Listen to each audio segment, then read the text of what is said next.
pulis. Pulis? Kasi yung tsuhin ko military. Dati. Pero ngayon ay siya, natamaan ng bala doon sa Mindanao. Wala na yung tsuhin ko.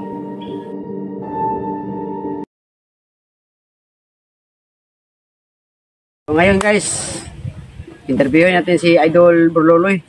Ano kung maipira pa kayo noon, Idol, na anong kurso kukunin mo sa college? Kurso ko sana yung yung pulis. Pulis?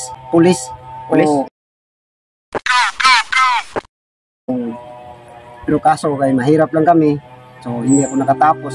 Iwan lang na ko kasi nag-iisip ako kung maitutulong ko sa pamilya ko kasi mahirap eh. Kaya batang-bata pa ako noon, nagtatrabaho na para makatulong naman.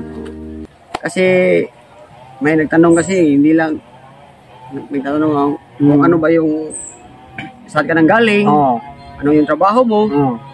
So, naano ko na yon, nasagot ko na yung mga tanong nila.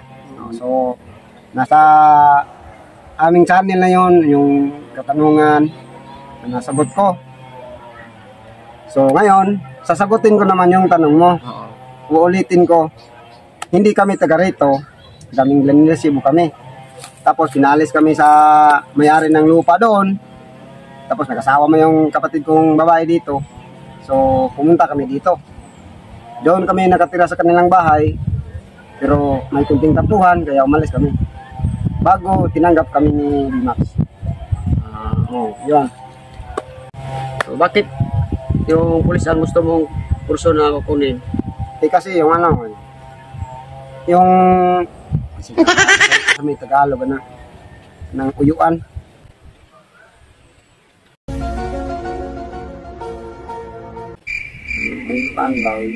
Kasi yung tsuhin ko military.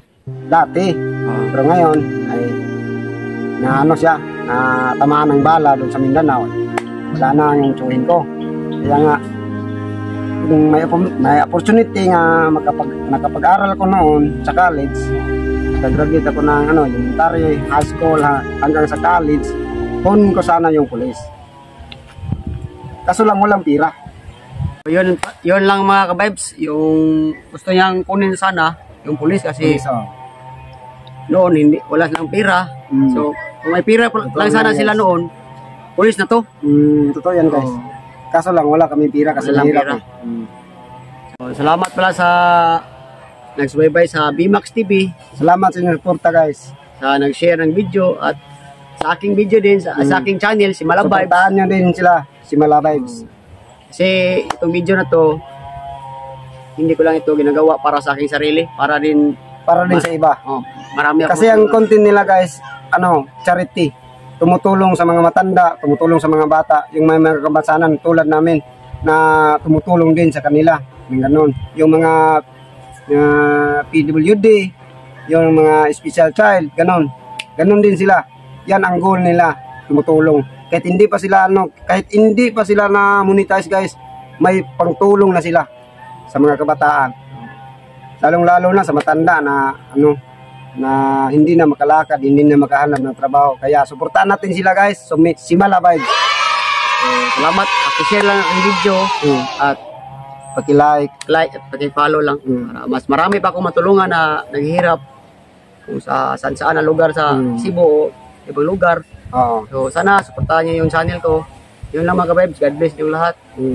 Maraming salamat. Maraming salamat guys. Bye-bye. Love you.